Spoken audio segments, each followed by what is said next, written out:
सात संगत जी, प्यार से कहना धन अहंकार जी। जो सत्संग के प्रति रुचि है, ये जो सुमिरन में ध्यान सबका, ये परमात्मा के साथ, इस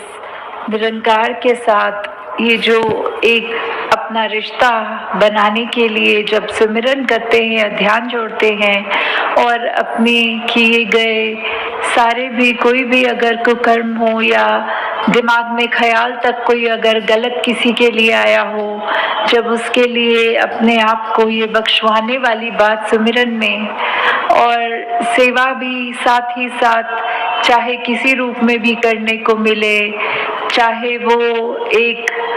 अपने मन से शुरू करके कि भाव रखे कि दुनिया में कोई भी हो, हम कभी उसके काम आए तो उसकी मदद नहीं कर रहे हैं। ये समर्पित भाव से एक अपने आप को समर्पण करके इस परमात्मा के लिए कि परमात्मा तेरा ही अंश हर एक में है, हम सब आत्माएं हैं। तो ये शरीर चाहे कितने भिन्न भिन्न अलग दिखते हों, कोई किसी को के प्रति अपनी आस्था रखता है या पहरावे, कल्चर या रंग में कोई भी तरह का जो भेदभाव है, अगर इस परमात्मा ने अपना ही अंश हर एक में डाला है तो फिर कैसे कोई हमसे कम अच्छा होगा। हर कोई हमसे ज़्यादा श्रेष्ठ है।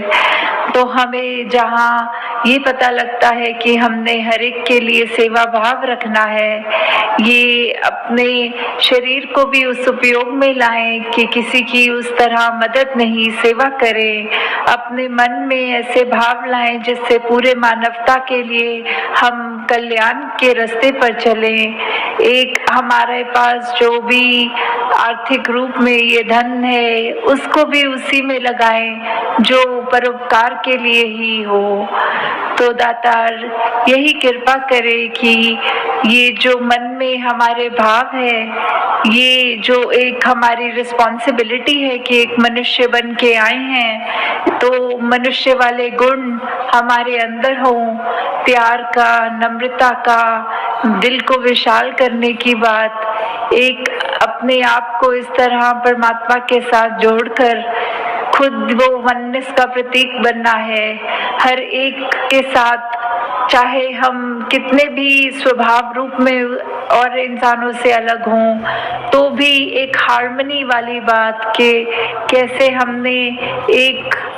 उस तरह ढल के एक पीसफुली को एग्जिस्ट करके एक दूसरे का सहयोग करके यहाँ अपना जीवन बिताना है। वहीं एक संसार इतना खूबसूरत जो है, हमने अपने दिलों में हर एक के लिए इतनी बड़ी दीवार बना ली है अपने मन में ही कि हम खुद उन दीवारों में बंद कर बैठ गए हैं। हम कैसे फिर एक दुनिया में वो प्रतीक बनेंगे जो एक दूसरे के दिल तक पहुंचने वाली बात होती है कि कैसे हमारी जिम्मेदारी बन जाती है कि मनों में जो हमने खुद ही दीवारें बनाई हैं एक दूसरे के प्रति, उसको तोड़कर उसकी जगह पुल स्थापित करें ताकि एक दिल से दूसरे दिल तक हमारी बात पहुंचे, ना कि दीवारें बन के हम वो अपने आप को ही एक बंद कर लें। तो जहाँ ये भी बात आती है, साथ में एक समदृष्टि वाला भाव जो संतों का रहता है कि कोई फर्क नहीं किसी में, हर कोई अपने हैं। ये वसुदैव कुटुंबकम की बात, पूरा विश्व अपना है। ये एक ही परमात्मा के नूर से जब पूरा जग उपजा है, तो हर एक में वही अपनेपन की बात, हर एक से जब भी हम मिलें ऐसा ही लगे कि हम आईना देख रहे हैं। कैसे ये परमात्मा तो एक है, चाहे हम अपनी आस्था किसी भी धर्म के रूप में, कहीं पे भी मजहब, जो भी हमारी श्रद्धा है, जैसे भी मानते हैं, तो बात तो वही है कि वाहिद एक ही अल्लाह है, एक ही परम पिता प्रभु परमात्मा निरंकार है, ये एक, इसको जब हम जान लेंगे तो हमारी एक जो अपनी जर्नी है उसको जानने के बाद शुरू होती है। एक भक्ति हमारी ये जानने के बाद कि हम कहाँ से आए हैं, कहाँ को जाना है, जी रहे हैं तो किसमें जी रहे हैं, और बाद में अंत होने में कहाँ जाना है, कैसे फिर वो पता जब लग जाता है कि हम क्या हैं। हम अपने आप को सिर्फ शरीर माने बैठे हैं, पर शरीर ने तो किसी एक दिन खत्म हो जाना है। तो क्या हम खत्म हो गए? नहीं, हमारी ये जो आत्मा है इसने तो इस परमात्मा के अंदर ही जाके मिलना है। और ये कैसे मिलना है? वो जीते जी हमें जब ये ब्रह्म ज्ञान की रूपी ये दात जब मिलती है, जब ब्रह्म ज्ञान हमारे जीवन में उतरता है, तो हमें समझ में आता है कि ये जो हमने इतने फर्क मन में बनाए हुए हैं, मेरे तेरे का भाव, ये जो मन में नफरतें रखी हैं, ये सब का कोई मायना नहीं है। हमें सिर्फ और सिर्फ ये अमन एकता के प्रति समर्पित होके जीवन को जीना है। हमने अपने मन में अभिमान को नहीं, अपने मन में एक प्यार को ही उपजाना है। हमने कैसे इस परमात्मा के साथ एकमिक हो जाना है, और हर समय ये जब एहसास रहता है कि ये हर जगह है, हमारे अंग संग है,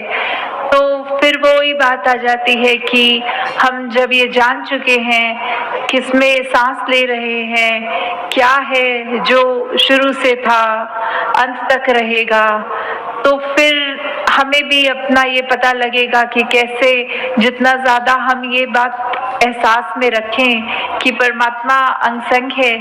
तो हम उतना ही ज़्यादा अपने जीवन को साफ जी सकते हैं। हम अपने मन में सिर्फ एक अच्छे विचार रखकर अपने दिमाग के ख्यालों को भी वो साफ करने वाली बात, अपने व्यवहार में भी सिर्फ मधुरता, अपने व्यवहार से दूसरों को एक कंफर्ट देना, आराम देने वाली बात, दूसरों के आंसू पोंछने वाली बात, कि कैसे वो हमारे ऊपर ही डिपेंड करता है कि हम अपने जीवन को कैसे चलाएं। इस परमात्मा ने तो हमको, अगर ये ब्रह्म ज्ञान रूपी दात हमने प्राप्त कर ली, तो उसके बाद ये चेतनता दी हुई है, ये हमारी सूझबूझ है, हमें ये कैसे किस राह पे जाना है इतनी समझ बख्शी है। तो हम फिर खुद ही, अब वो चुनाव की घड़ी है जहाँ हर पल जीवन जीते जीते वो होगी कि क्या हमने ऐसा इंसान बनना है जो अपने लिए तो एक खराब अपना जीवन कर ही रहा है, पर दूसरों को भी सिर्फ उनका सुख चैन छीन कर उनको भी दर्द बांट रहा है, या फिर एक ऐसा व्यक्ति बनना है जो जहाँ खुद तो मन में ये ठंडक, ये परमात्मा का दिया सब कुछ, उसका शुक्राना कर रहा है, और साथ ही ये दूसरे के मन में भी जब जब भी कभी किसी से भी संपर्क होए तो उन पे क्या प्रभाव आ रहा है हमसे मिलने के बाद, क्या वो सचमुच ये कह रहे हैं कि ये व्यक्ति जैसा तो जीवन हर एक का होना चाहिए, इस व्यक्ति को मिले चाहे पल दो पल ही मिले पर बहुत सुकून मिला। ये ऐसी बात आ जाती है कि हम जब खुद ही इस परमात्मा की इबादत में रंगे गए हैं, इसी का रंग हम पर चढ़ गया है, इसके गुण हम अपने मन में डाल लेंगे, तो हम जितनी ज़्यादा कोशिश होती रहे उतने ज़्यादा इस जैसे बनेंगे, और जब इस जैसे बन गए तो हमारे दिल में कोई खोट नहीं रह जाएगी। तो दातार कृपा करे कि कैसे हमने अपने जीवन में सिर्फ इसी बात का ध्यान रखना है कि हमारा एक एक कदम जो हो इस जीवन का वो वैसा हो जो युगों युगों से संत बताते हैं कि एक असली जीवन जिया। उसको नहीं कहते कि सिर्फ सांसें लेनी है और अपने जो जो भी कार्य हैं उनको करना है। इस दुनिया में आए हैं तो वो जिम्मेवारी तो है, ये घर परिवार की भी जिम्मेवारी है, समाज की भी जिम्मेवारी है, अपने प्रति औरों के प्रति ये जो रिस्पॉन्सिबिलिटी है उसको जहाँ हमने इस भौतिक जीवन की तरह जीना ज़रूर है, अपनी एक जिम्मेवारियों से पीछा नहीं छुड़ाना है। पर वहीं साथ ये बात संत समझाते हैं कि सबसे ज़रूरी बात तो ये है कि हमने अपनी आत्मा की पहचान उसको बतानी है कि परमात्मा क्या ही अंश है, और वो दात इस ब्रह्म ज्ञान की अपने जीवन में हम जितनी ज़्यादा उतारेंगे, जितना एहसास परमात्मा से अपना रिश्ता बना के रखेंगे, उतना ही ये जीवन जीना हमारे लिए एक एक पल में आसान सहज हो जाएगा। क्योंकि ये परमात्मा बहुत ही स्थिर है, ये समय के साथ बदलता नहीं, ये परिस्थितियों के साथ बदलता नहीं, ये हमेशा एक जैसा रहता है। तो हम अपने मन को जब इसमें टिका लेंगे तो फिर संसार की कोई भी परिस्थिति हो, हमारा मन उस तरह उस परिस्थिति के साथ एक ज़्यादा इधर उधर कोई उथल पुथल नहीं होगी मन में। फिर हम एक सहज जीवन की ओर अपने आप को बढ़ा लेंगे, जहाँ ये खुशी और दुख से ऊपर उभर के वो जो बात होती है आनंद की अवस्था, ये ब्लिस, कि कैसे हमें फिर एक वो बात कि हमारा जीवन खुद ऐसा बन जाए जैसे संतों का रहा है, हमारा जीवन सिर्फ और सिर्फ परोपकार के लिए, हमारा मन, हमारी सोच, हमारा व्यवहार, हमारे कर्म, सब कुछ सिर्फ एक औरों के लिए, औरों के जीवन को किस तरह हम खुशनुमा बना सकें, उसमें जब लग जाता है, हम अपने आप को फिर एक अहंकार में चूर नहीं, अपने आप में वो दास भावना लाते हैं कि हम क्या किसी के लिए कुछ कर सकते हैं। ये तो दातार ने कृपा करी है कि हमसे कुछ अगर करवा भी रहा है तो ये हमारे हाथ नहीं, ये परमात्मा ने जरिया हमें बनाया है कि हम किसी के मुख पे थोड़ी सी भी हंसी ला सके। तो वही बात आ जाती है कि कैसे कभी कभी एक छोटी छोटी चीज़ें जो हम अपनी ज़िंदगी में, अपने व्यवहार में जब बदल लेते हैं तो उससे हम अपने लिए भी एक ज़िंदगी बहुत सुखदायी वाली बात आ जाती है कि ये खुशी खुशी जीवन में एक वो राह बना लेते हैं जिसमें चाहे परिस्थितियां दुख वाली भी हों तो भी एक परमात्मा से हम शिकवा नहीं करते कि हमारी ज़िंदगी ऐसी क्यों बना दी, उस व्यक्ति को तो ये सब दिया ज़िंदगी में पर मुझे ये कुछ नहीं दिया। फिर तो जितना मिलता है उसी में शुक्राना निकलता है कि मालिक तूने इतना तो दिया, हो सकता है इससे ज़्यादा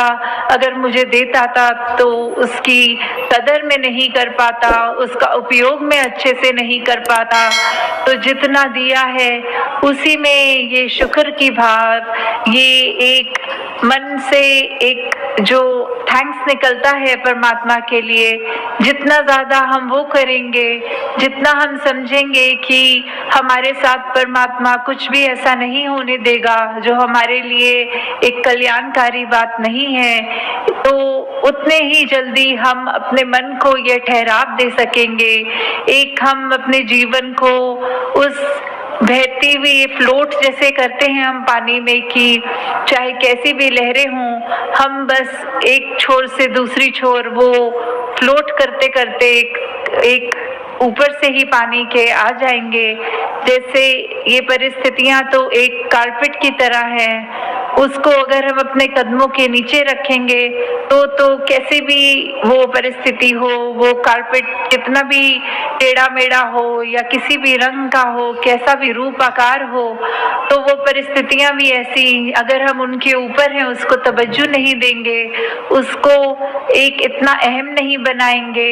तो ही ये जीवन आसान रहेगी। पर अगर हमने उसको अपने घर की छत बना लिया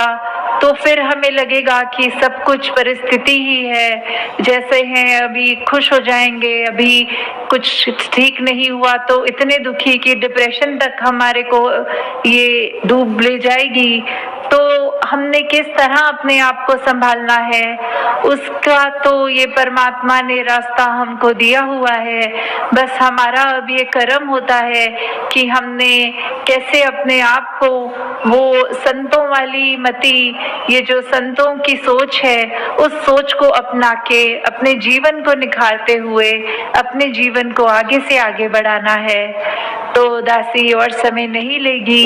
इन्हीं शब्दों के साथ कि आप सबका जीवन जिस तरह ये लगन के साथ चलता जा रहा है सेवा सिमरन सत्संग के प्रति, इस निरंकार के प्रति, तो आगे से आगे भी अपने जीवन को इसी राह पे रखते हुए एक पल में इस परमात्मा का एहसास करते हुए ये जीवन को आगे चलाते जाएं। सत्संगत जी, धन निरंकार जी।